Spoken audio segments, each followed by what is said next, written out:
sorry guys. Um, we're gonna have to. It's that time. We have to have that chat. Um, we're gonna have to talk about French tanks. I know it's depressing, and I could not be more depressed about to talk to this camera for 25 minutes. Um, but that's how long the last take was. So let's try again, shall we? Um, French tanks. Now, people who might watch this might know thing or two about French tanks, and I know a thing or two about French tanks. I actually have two French tanks with me here to demonstrate my point in certain situations. Now, there'll be some people who will think that they'll defend. Well, there'll be people who will attack and defend French tanks. I'm not talking about the Germans. I'm talking about people who enjoy history. Um, so people who attack them will be, people who think, oh, it's French, it's rubbish. They've got 1 gear going forwards, 5 gears going back. They shouldn't really use the French flag. Actually, use the white flag because it keeps surrendering. Um, it's all fun and games. But really, you should use stuff like that for the Italians. Um, because well, that really was a pathetic war effort. But there'll also be the people who will defend French tanks. That's not the French either.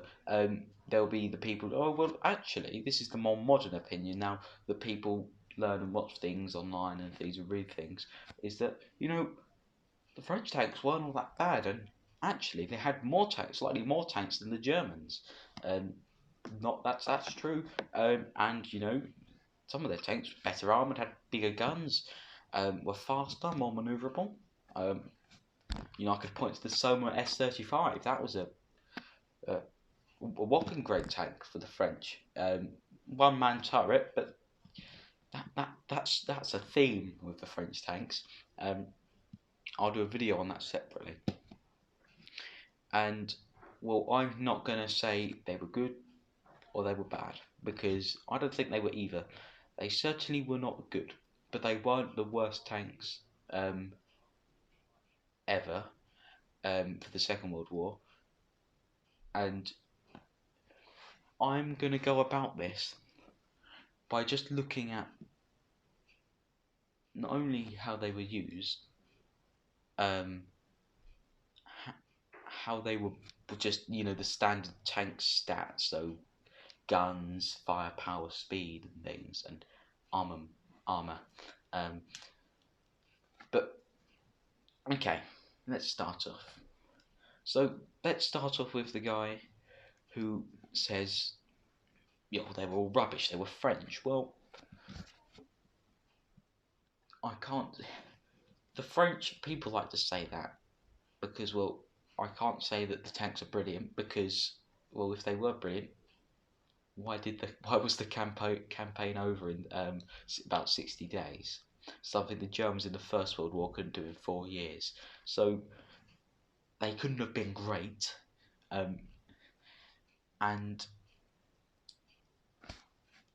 but they weren't bad because they were French. Actually, the Char B1 bis, I'll talk about this a bit more in a second, was better than most of the British stuff, which is the thing people don't like to mention, and that people also like to say, well, British tanks were bad.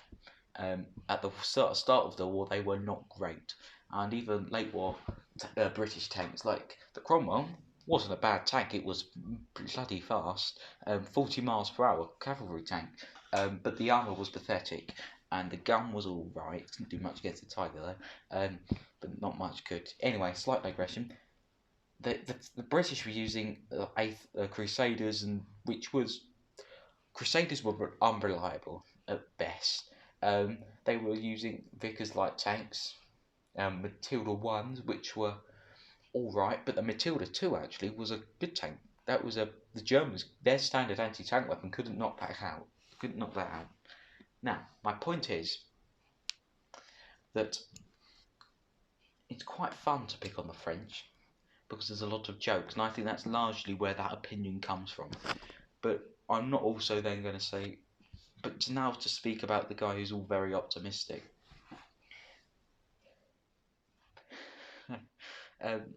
They did have more tanks than the Germans. I couldn't disagree with that because it's true. They did have slightly more tanks than the Germans. Um, they had a slightly different tank doctrine, and what I mean by that is what the military was using the tanks with the What was the idea behind their tank design?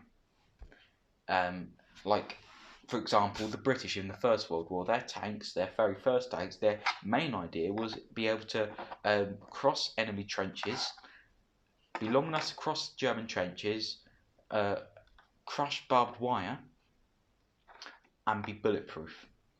The idea was to break the stalemate on the Western Front, and it sort of did that. It could cross trenches, it could crush barbed wire, and it was bulletproof. It did help with breaking the stalemate, and it certainly was a big help to the eventual end of the Germans in the First World War. But the French, I don't know too much about it, I'll be honest with you. There's far more people who do know a lot more about it. But as far as I'm concerned, it wasn't.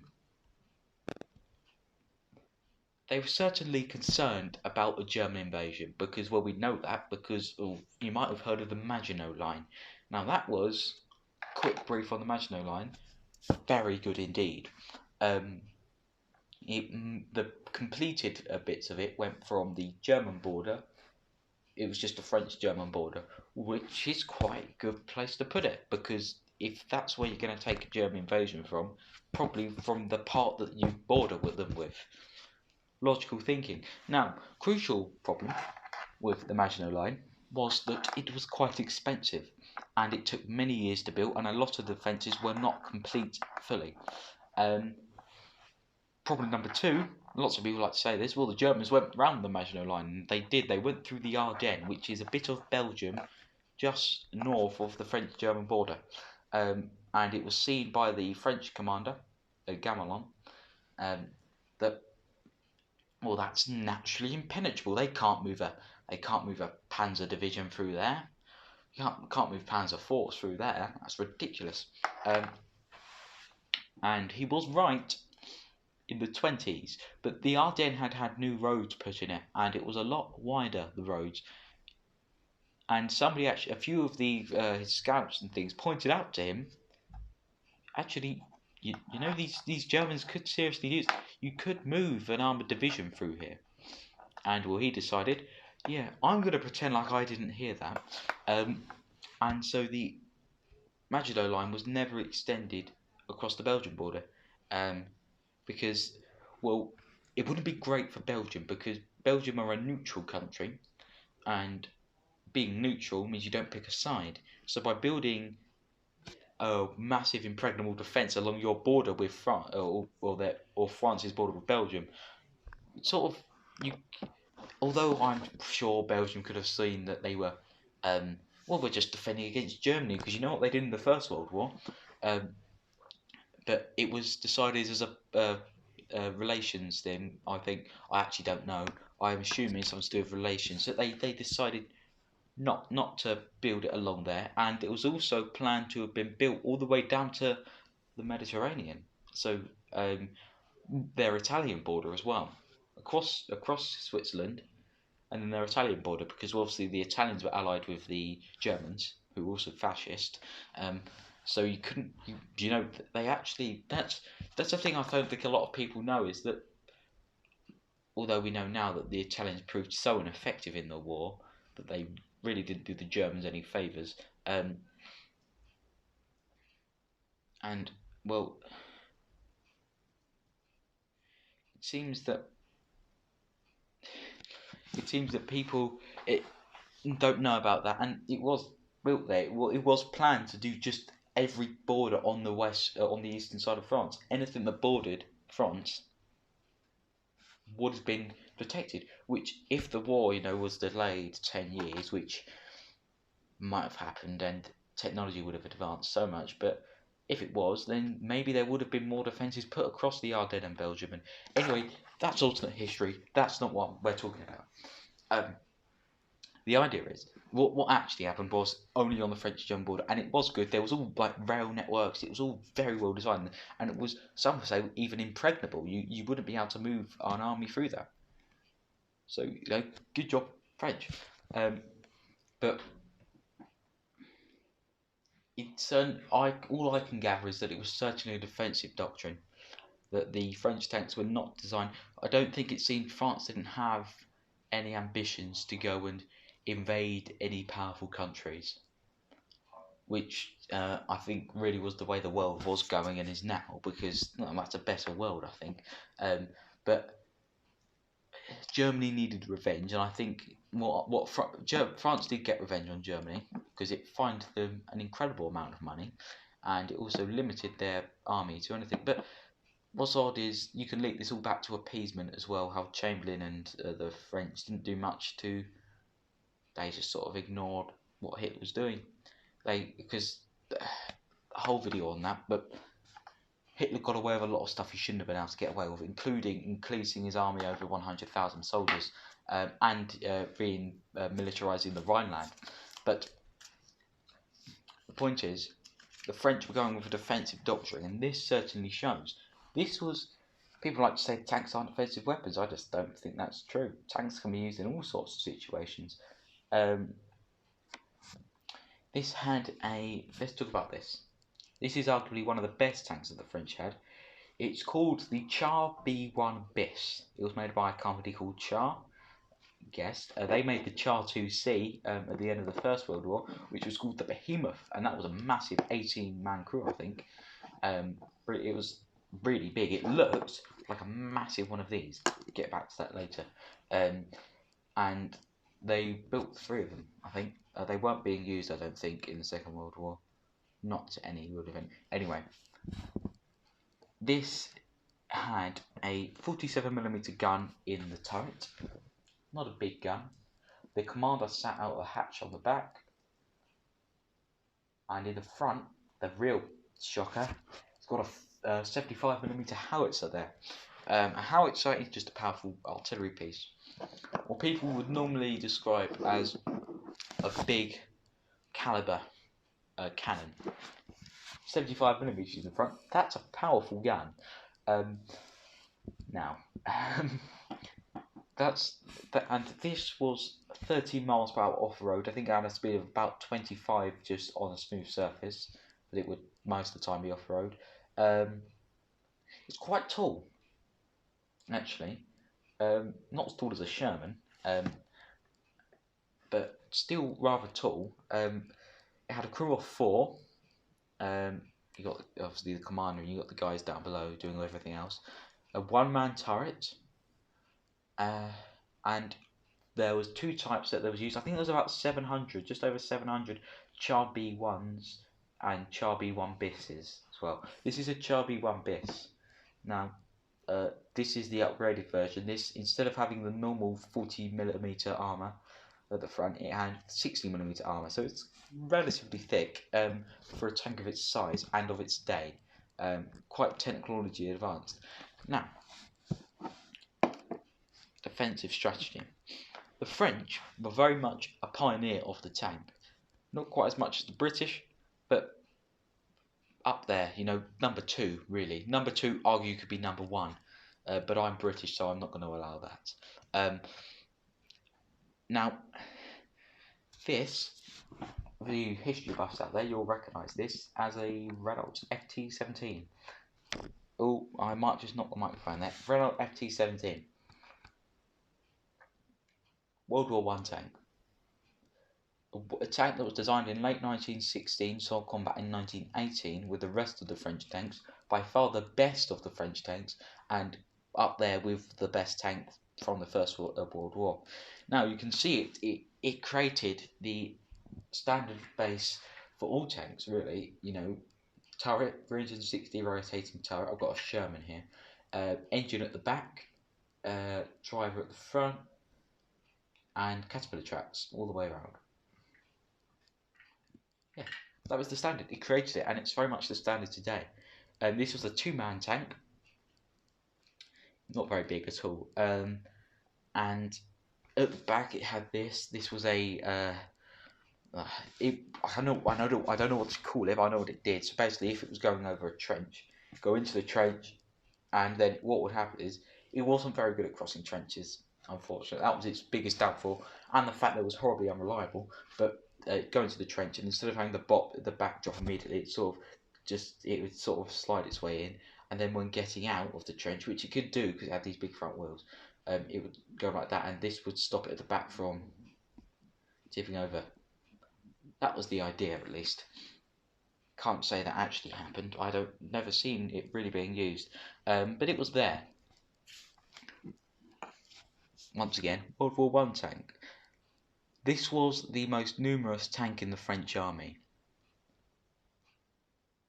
and you might think immediately, oh, the most numerous tank. It was also the worst tank, by far, of the war, because yes, I could say that with confidence. It's old, it's obsolete. It was obsolete 10 years, 15 years ago. But they still had so many of them, and they thought, well, we need to bulk up our armour division somehow.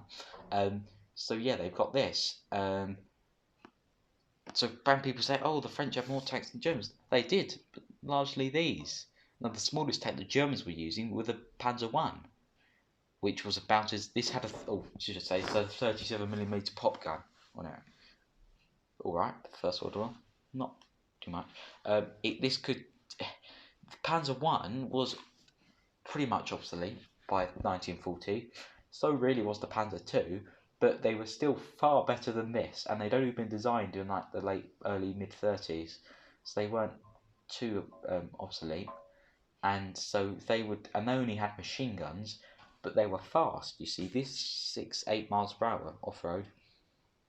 This is not gonna cut it really. So that's the problem.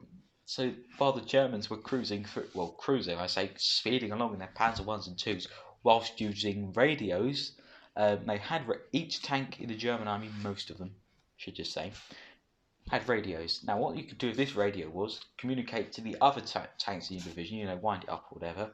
That would ring the bell normally. You go, "Hello, Fritz," and they'd say, "How's it going?" Probably not like this. And well, you could communicate. How about you go over to behind that tree and we'll cover you by going around the left flank? You could do something with that, like that, without letting the enemy know you've discussed this plan. And see, you could do that, and you would just split off. The enemy would like, oh, who do we go for? And you're speeding along with your turrets, your machine guns. And there were a lot of Panzer Is and Twos. They made up 50% of the army in terms of armoured vehicles for the Germans, so there was a lot of them. And well, the French had radios in the Char B1 bis. That's probably why but they didn't use them. They weren't being used. They weren't told to use them. They sometimes used them to communicate back to base, right? But they could sometimes be given orders through them, but not very often, because the idea was, the Germans would intercept the messages and then know our next move.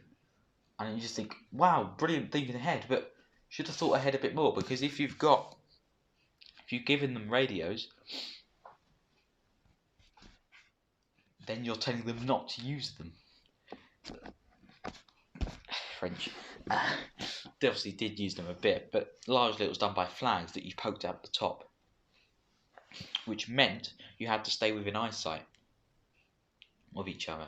Now, I'm not saying that with radios you could go miles away, no, but you could see that, like, you could see maybe, oh look, there's only one Panzer IV, but then you could fool them by having like 6 of you, but because you could all come out of the forest at once. So,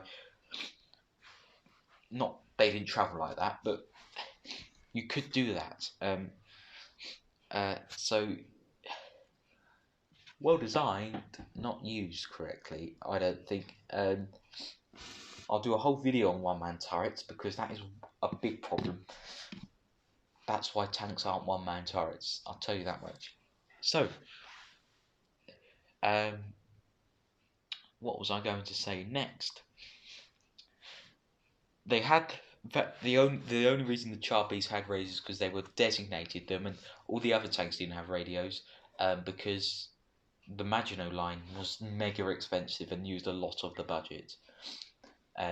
And it meant that a lot of the message had to be given by motorcycle or horse, and that meant that would slow it down. So orders getting here, you could have a lot of French tanks just sitting around, behind them, all the Panzer ones. Could you be encircling them? Because I mean, who would do that? And then before you know it, you've trapped 150,000 of them, and then 300,000 British soldiers as well. It is quite sad to think that, well, this is a good tank, and the Germans actually after the war, after they taken it, did use it not as a battle tank or any sort of use actually fighting anybody, but as a flamethrower. The idea was that it will scare the civilians, keep them in line. Sinister, but worked. So they were not. Let's go back to the point I'm making. You've got the guy who's very anti-French. He's probably German or British, and he's all French tanks were rubbish. They were French. You've got the guy who's saying French tanks actually were not that bad, and they had more tanks than the Germans, and actually in a lot of cases the tanks were better. And then you have where I sort of sit, which is some of the French tanks weren't that bad, but a lot of them were, and that's the problem. It's like if you've got a football team. I mean, like football is as you kick the ball, not soccer. Well, actually, yes, soccer, but not American football. It's like if you've got a football team and you've got 11 players, the goalie, he's perfectly fine. But out of the other 10 players, 7 of them have broken legs and have to crawl their way to hit the ball.